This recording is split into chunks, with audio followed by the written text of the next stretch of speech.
What's going on, New Fighting Order? This is the NFO staff coming at you for the podcast for August 15, 2013.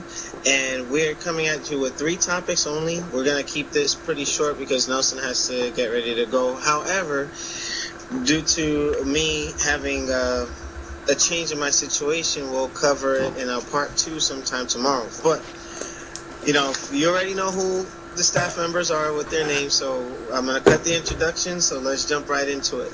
Recently, fighting game related, Double Helix revealed Cheif Thunder. Now, I must say, I'm very happy with the redesign. He looks more like a traditional or like a realistic Indian, but I just wanted to get everybody in the staff so far that we have here, their initial impressions of Cheif Thunder's redesign, reimagining, and the fact that he is deemed a grappling character. So Demiso, what are your thoughts on Cheif Thunder's reveal recently?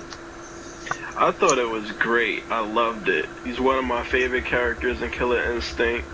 I know Nelson's is Orchid, so I can envision some massive back and forths on when we get the game and get down into it. But it's been revealed like 4 characters. You got our grapple character, we got our balance character, we got our rushdown character, and we've got our long range character. And I have to say, it's shaping up to be real good. And like, this will be probably the first grapple character in a 2D fighting game that I'll use with any kind of regularity. Straight up. All right. So, but I mean, as far as now he's being deemed as a grappling character, his look, I mean, he has this last of the Mohican style look to him. And I don't know, the Mohawk thing with the feathers, it was kind of weird to me in the original games. So what are your thoughts on the image? I think it's great. He looks more like an actual Native American warrior, not Village People parody like T-Hawk. I mean, come on. Like, he does look like T-Hawk now, though. No, he doesn't. It's like the dude has his own distinct look. He looks like real badass serious. He doesn't look like a parody of a Native American. He looks like an actual Native American, and I'm glad the dudes that are making Killer Instinct didn't go the jokey, like, sweat, like, jean vest, living on a reservation type stereotypical look, and that's good. Okay. Shinwar, what are your thoughts on Cheif Thunder's reveal? From what they showed, I agree with the Mizzle. It was real good. Can't wait to see a full a YouTube release, a combo video, just introduction. He looks real like a killer. He looks like real killerish, like go figure, Killer Instinct, right? He looks real killerish. Primal looking. Yeah, like the paint, you can see like from what they said, the developer said, was like the paint is like dripping on his body, no longer the feathers. So far they stated, from what I've seen, they said he has a 1 grapple, hopefully, and from what I heard, he'll have more. So it'd be kind of good to see him chain his grapples together to make combos. That's one thing that's Street Fighter like with Zangief. Let's say if you do like jab, jab, jab, and you try to cancel into a grab, it's not. He'll whiff the grab and the combo stops. But like a KOF, you can actually combo into command grabs. Yeah. And so it'd be kind of good if Cheif Thunder can combo into his grabs, and the combo meter continues to go up. But he looks really good. The design is really good, and I think Killer Instinct, the new one, is really shaping up to be really good. Okay. Now, to caveat on something you said, Street Fighter initially you could not combo into throws except for Abel and right. I dare say Alex from Third Strike, but this, I mean, with the ways you see combos happening with the Cheif Thunder reveal trailer, it's like, man, he's gonna look like a serious badass. And I'm concerned with how is he gonna stand up against Glacius, where Glacius is a zoning character and he has to get in. And I did see that he has one move where he actually kind of turns around and goes through projectiles. I saw Jago throwing. He had that from the other one, from the first game. Okay, so that means it looked like it's going to be a balance setup. So, Nelson, what are your thoughts on Cheif Thunder? Well, let me just initially comment on what you just mentioned about him trying to get in towards Glacius. Right off the bat, adding on to what Shinwa was saying, when he jumps into instinct mode, he has an invulnerable dash. What that basically means that he can see through any goddamn thing, whether if it's a hit or a projectile, for that suspended amount of time that he's in that dash. So Glacius is not going to really phase him in that sense.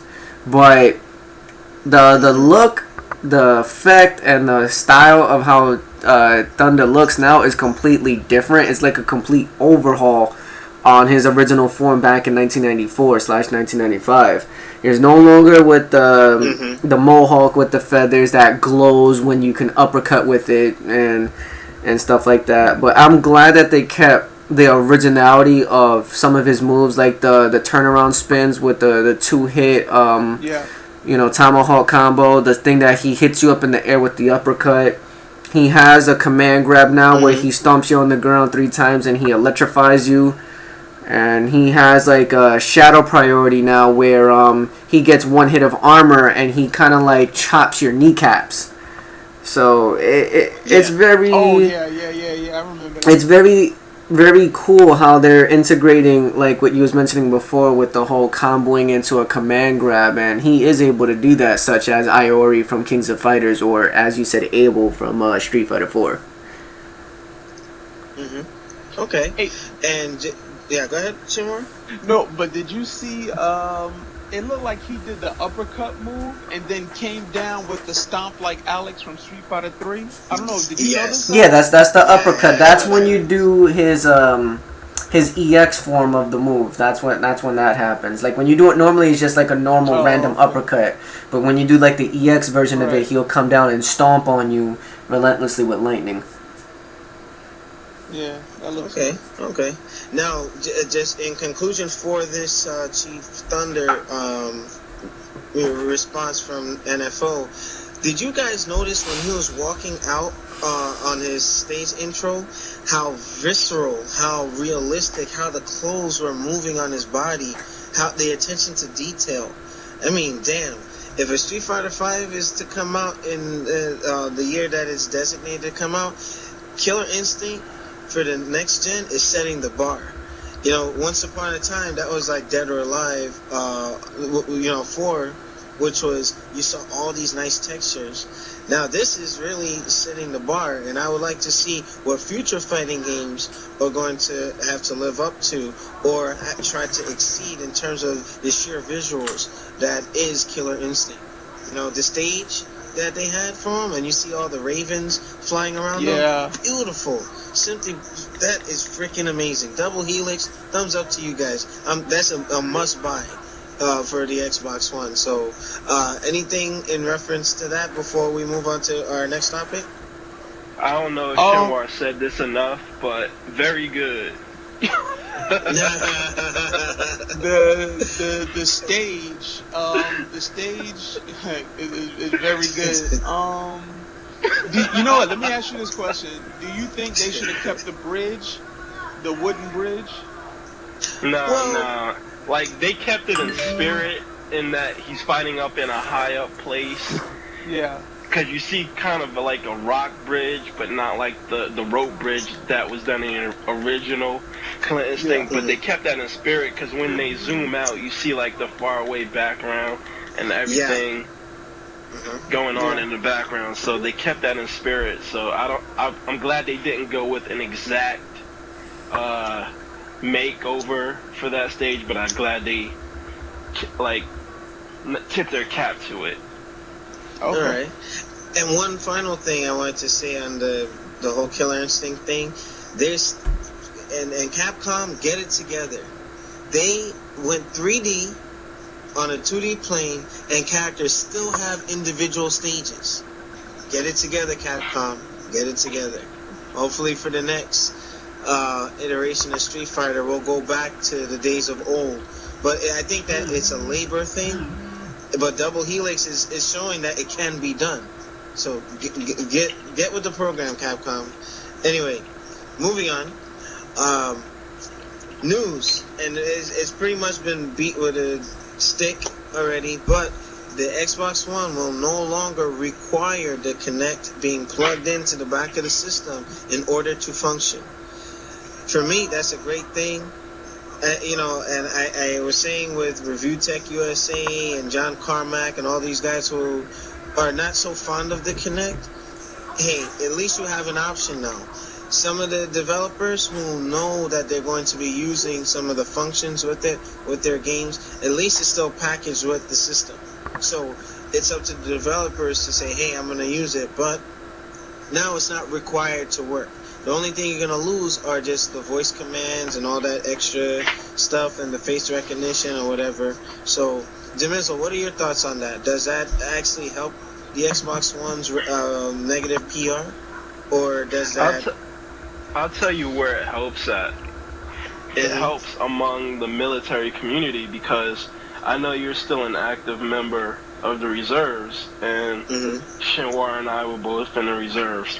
And you have, it could have potentially been considered a security risk if you couldn't, if it was like required to be plugged in at all times. You could literally have base commanders refuse to, like, have it brought on base, or if you're deployed, they like, yo, you can't bring the Xbox One with you on deployment because of being in a sensitive area, and we don't know how this thing will behave. And like, so they won big points with the military community in that regard, because now you'll see it stocked at BXs in major bases, you'll see it stocked in overseas PXs and during deployment and stuff like that, so there's no longer that concern. Okay, so that's a good point. Yeah, go ahead, Dave. I'm sorry. That's a good thing from that standpoint. So you're not cutting off a loyal segment of your consumer base. Okay, good stuff. Shinwar, what are your thoughts on the Kinect? You know, and before you go, it's like Microsoft is doing the proper step back. They removed the DRM nonsense. They removed the always online. They removed the requirement for the Kinect. You know, all they have to do for me is lower the price by $100, and I think they're going to be in definite contention with the PS4. But, you know, that's just me rambling. But, Shinwar, you have the floor now. What are your thoughts on the Kinect not being a requirement for the system to function on the basic level? I mean, it's about time. But at the same time, it's still being bundled with the system, and still, well, $4.99. So if it's not required, we should have the option of not purchasing it. And maybe that'll happen in the future. I don't know. But as of right now, if it's not required, personally, I don't really want to connect. I don't need one. But you know, they were forcing us, and they're still forcing us. But now they're saying, well, it's not required. You still have to buy it because it comes with it, but it's not required to use. So, either way, I'm still getting one. I still got mine pre-ordered, so it's cool. It's fine. But before I give Nelson the floor, I just gotta respond to that. Just one thing. Okay. It's I understand why they still want to make it required, like, packed in, because think about this. If you're a developer, it's much easier to develop a game knowing that everybody who has the system has this device. So that's what I was gonna say. Your objective in developing a game is, okay, how do we make a game that takes full advantage of this device, rather than how do we make a game that makes people want to go out and buy this device in addition to our game. So that's where Microsoft and Sony differ, because where developers for the PSI or PlayStation 4 come in, that's what their goal has to be if they want to go that route. They have to go, okay, we have to not only make a good game, but we have to make a game so good that we want to make people go out and buy this extra peripheral to play our game. So and usually that's a hard sell. That's a hard sell sometimes. And plus, what Microsoft is counting on is like, okay, you have this device in your home. Even though you're not using it now, by sheer virtue of you having it in your home, you're going to get curious about it. You're just going to see what it's about maybe 1 or 2 times. And they're hoping in that 1 or 2 times that you're curious about it, you get hooked on it. So the people who want to connect will have it. The people who are on the fence about it will have it in their homes to test it out. And the people who don't want to play it at all, it'll just sit in the box, or they can sell it because it's no longer required to use the system. Yep. There you go. I think Microsoft, although it feels like you're being strong-armed, that's the smartest route they can go, because I said in one of my solo videos, gaming, the gap between this gen and the next gen is minimal, mainly because of the visuals. The visuals, the calculations, but what makes playing the games any different? You know what I mean? At least that tool is there, like Demizzle, you were saying, that, hey, if you want to get curious and try to experience the game in a new way, or outside of using the controller that we've been playing for more than 20 years now, it's there for you, you know? So that's just my 2 cents with that. Nelson, what are your thoughts on the Kinect no longer being a requirement? Like I mentioned before, it's not really gonna phase me whether if it's a compatible or non-compatible device for the Xbox One. I was just gonna use it anyways as a regard, because I do have family here that do enjoy watching TV and watching Netflix and such. So it's a easier thing and an easier time on me when I'm not home. They can just talk and be like, Xbox on, Xbox view this and whatever. And it's easier. They don't need a controller. They can just simply say what they gotta say. But at the same time, for people who's gonna get it with the bundle and say they're not gonna use it, I think that's a load of bullshit, because eventually, in some point in time, you're gonna, like what Demizzle said, you're gonna get curious. You're gonna want to know what can you say and what the Xbox One is capable of what gestures you can actually use, since of the development of the first one back on the Xbox 360. So, and plus, on top of that, they might use it for several things. They might use it as a security code now, where it only recognizes your voice to turn on the console. It may do face scanning, fingerprint scanning. You don't know. It can be done a lot. And also, there was an idea that was hinted, which is the main reason why I'm using the Kinect.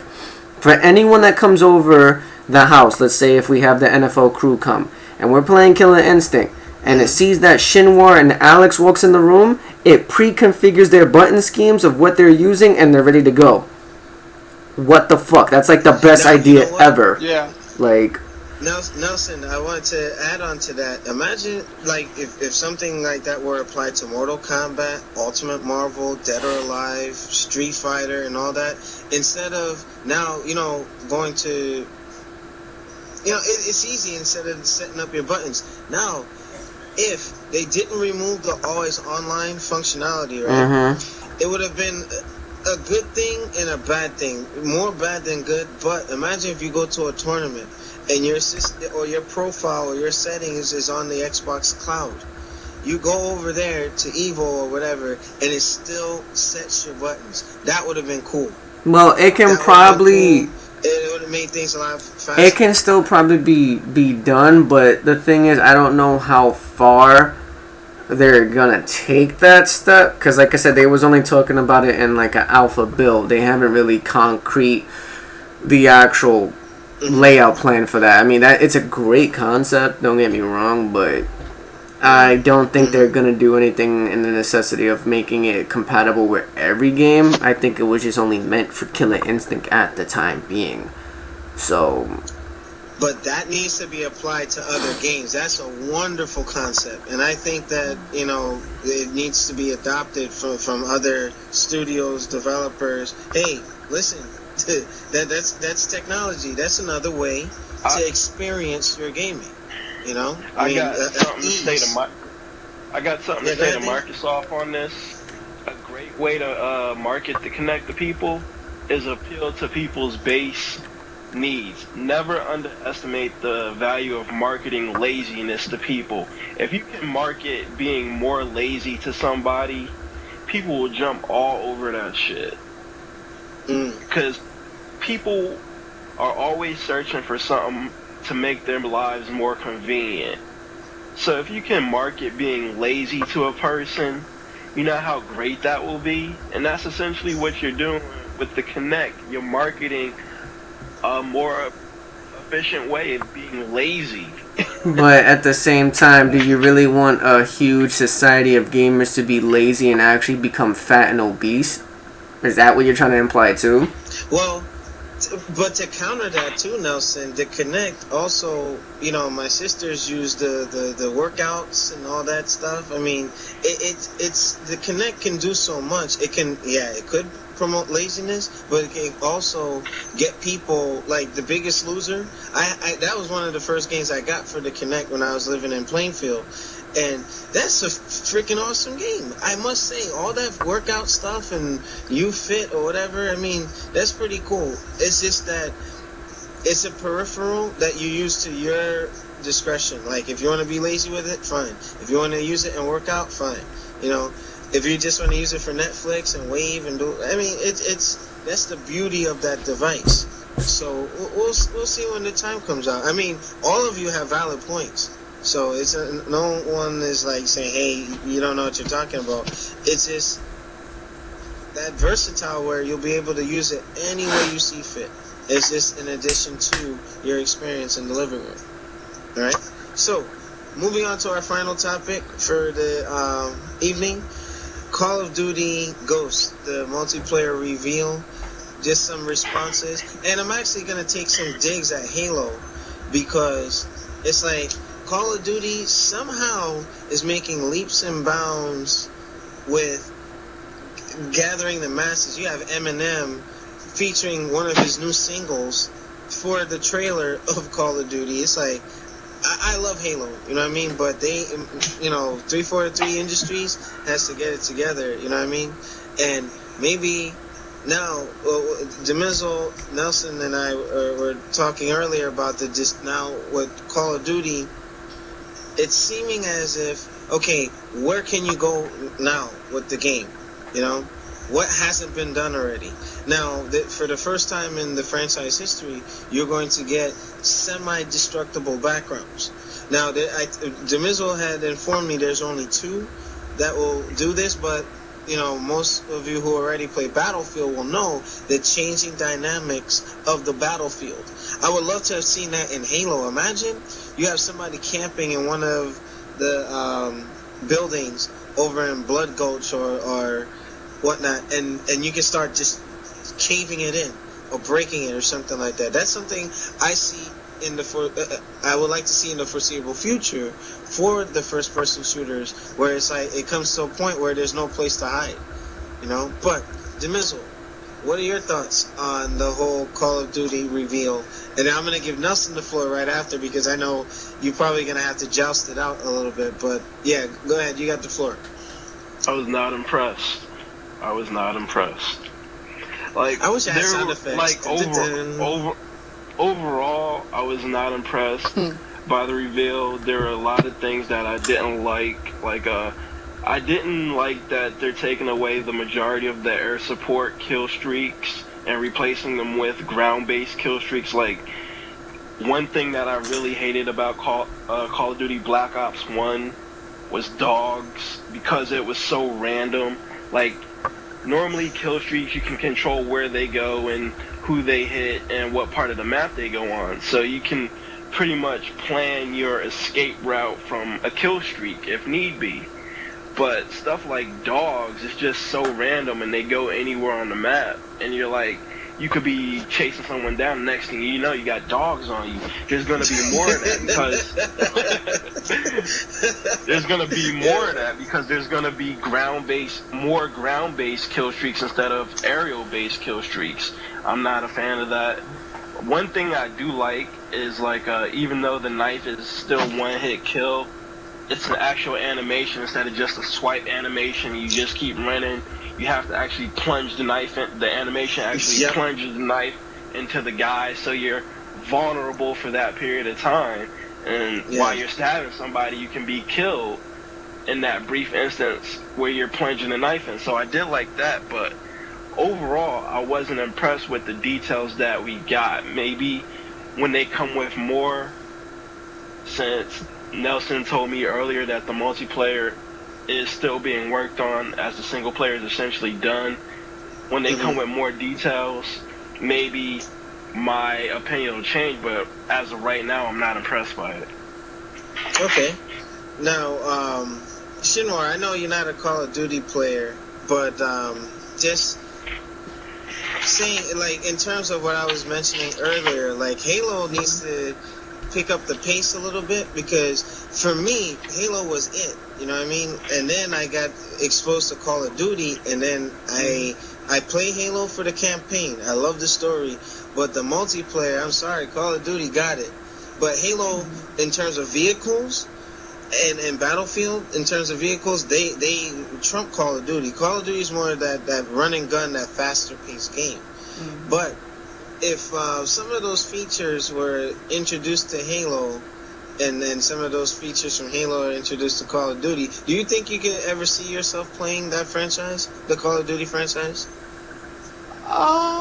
You know, I just never got into the Call of Duty series. It is, you know what? I think I played it one time, and it was cool. It's just not my cup of tea. Visually, the games do look good. You know, I hear you guys when you're playing. You guys are, you guys are funny. Yeah, it'll make you curse play. a lot. You guys are funny, but you know, you never know. Anything could change. But I know it's a successful franchise. So you know, millions of players all over. You know, they love the game, so they're gonna keep cranking out more, and hopefully, you know, just new features will be added onto it. So. Okay. So Nelson, your thoughts, and I'm pretty sure you're gonna be jabbing with Demizzle over the Call of Duty reveal. But what are your impressions of what was displayed at Treyarch's little thingy? Well, I definitely like the fact that they improved the game vastly, not just graphically and what they're doing, but they added like little shit that you wouldn't suspect happening. Like they added a couple of elements that they had from Bulletstorm. I don't know if you remember that game, the Epic Games that had made, where you're able to run and slide into like a cover, and then you're able to like actually like mantle and hurdle over things and whatnot now. Also, like little shit, like I was saying before, like the AI now tells you exactly what's going on at exactly what location, instead of just saying, oh, there's an enemy. No, they'll say there's an enemy right behind such and such building, or such and such pole tower, or such and such whatever. Like, it gives you the actual like feel of like the battle actually getting intensified and heated up. The whole thing that Demizzle was saying about there's more ground based kill streaks, that's incorrect, because they still have aerial kill streaks such as the helicopter, stealth bomber, the nuke, and other stuff. And for the dogs and anything that's like random, as he says, you have to understand, not everyone that plays this game is hardcore or technical. They put certain kill streaks in the game for casual players that don't know what the fuck they're doing to actually be given a chance. Such as the dogs, where it is random and it will come at you at such ridiculous corners and shit like that. But it's to give the user more freedom to actually be like, okay, I suck, but I have a kill streak to help me not suck. And on top of that, with the whole dynamic effect with shit exploding and buildings falling and buses blowing up and stuff like that, like I said, it adds more to a dramatic feel to it.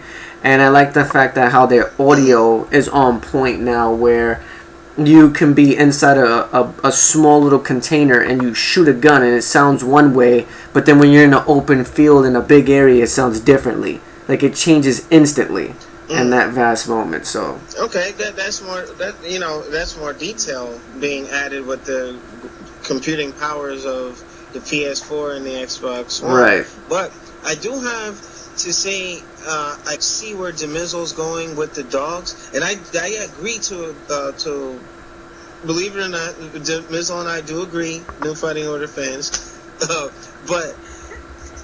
when I was in Iraq, and we were playing our LAN parties with Black Ops, and then the dogs came out. It's like, come on, that instant kill, or somebody gets a ridiculous kill streak, and then the dogs come out. They should give you, just like in the campaign, like the analog feature to actually fight the dogs off or snap its neck or something. You know what I mean? Like the instant kill, that's not cool. You know what I mean? Like you don't see that in Halo. You don't see that in the other games. You know what I mean? That's what kind of separates Call of Duty and makes it a little more arcade-like as opposed to Halo. You know? So that's just something that they might want to look at, and I hope that if any of them care to watch this broadcast would take heed to that. And that's just, hopefully they're not getting any more death threats with tweaking that, because unbelievable. You guys heard about that? This Call of Duty player sending death threats to one of the developers because he made a tweak to one of his guns. Like, first of all, it's their gun. It's their gun. They made the game. You're just playing with it. So there you go. Like, eat a dick or whatever. But, you know what'll win me back? You know what will win me back? If they bring back sleight of hand, everything will be forgiven. Well, sleight of hand is already in Black Ops 2 right now. It's not really in Black Ops 2. It's like a perk that's attached to a specific gun. I'm talking about sleight of hand, where no matter what gun you pick up, you still have that rapid reload. Yeah, but you can't have every little thing in a game to make it only beneficial for you. If you don't have a certain thing in the game, just like in Street Fighter, just like in any other game, just man up and play the shit. No, just do that. They already took out the death streaks. They already took out the death streaks, martyrdom, and all that painkiller shit. So just man up. I'm gonna have to quote one of my favorite people in a New Fighting Order member. But I need that. I need that fight ahead. It goes perfectly with my game style. I need that. Oh my god. You know what? I'm done. Alright, but in conclusion, this has been our broadcast. We wanted to keep it short today, but we will come at you with some more fighting game related stuff. Nelson and I are actually trying to get one or two tournament organizers to talk about the new anti-collusion methods and measures that they're taking for future tournaments to kind of debunk the whole Chris G fiasco. So stay tuned for that. And Nelson is still working on doing the online tournaments, and I'll be of course supporting him in doing such. So stay tuned for that. Nelson, you got any other announcements for the good of the group? I would just say this much, even though I want to keep it to like a minimum among myself, just because I'm greedy as shit. For all you people that lives in the tri-state area, if you're trying to get your hands on a next-gen console, just stay very close to your mom and pop shop. Not going to say any more to that. Just stay really close with them.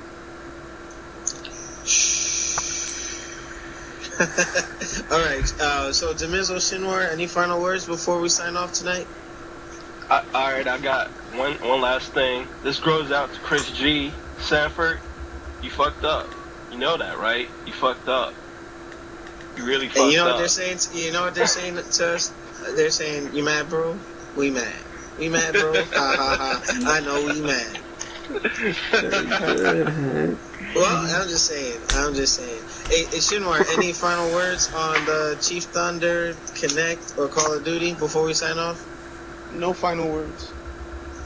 He just gave up. All right. Anyway, I guess. Oh wait, one more thing. Shout out to Darren Young, WWE first gay wrestler, openly gay wrestler in the WWE. So congratulations to him. That's a big step. Not giving a fuck what anybody thinks, yo. Well, hey, you know, damn. Before I go on a rant, hey, it's your life. Be happy. He says he's happy with himself. I hope that he doesn't suffer any backlash. I support the guy. He's from my town here in New Jersey, so, you know, kudos to him, you know, and good luck to him going forward, you know what I mean? His sexual preference shouldn't really matter. He's a performer in the ring. I had the pleasure of seeing him perform live at the Izod Center, not too far from where I live, so, you know, good luck. Good luck to you. That was a brave move, and, you know, hopefully it's interesting to see how WWE is going to wrap their head around it, and let's hope that they don't try to make a storyline out of it and try to exploit it, you know, because we know Vince and his twisted mind and how he likes to capitalize on things and publicity. So we'll see. Any comments or alibis on that topic? Yes, no, maybe so. Nope. All right. Nope. Said everything I need to say. All right, so this has been the New Fighting Order podcast for the 15th August. We'll see you next time on the New Fighting Order podcast show with the crew. See ya. Peace.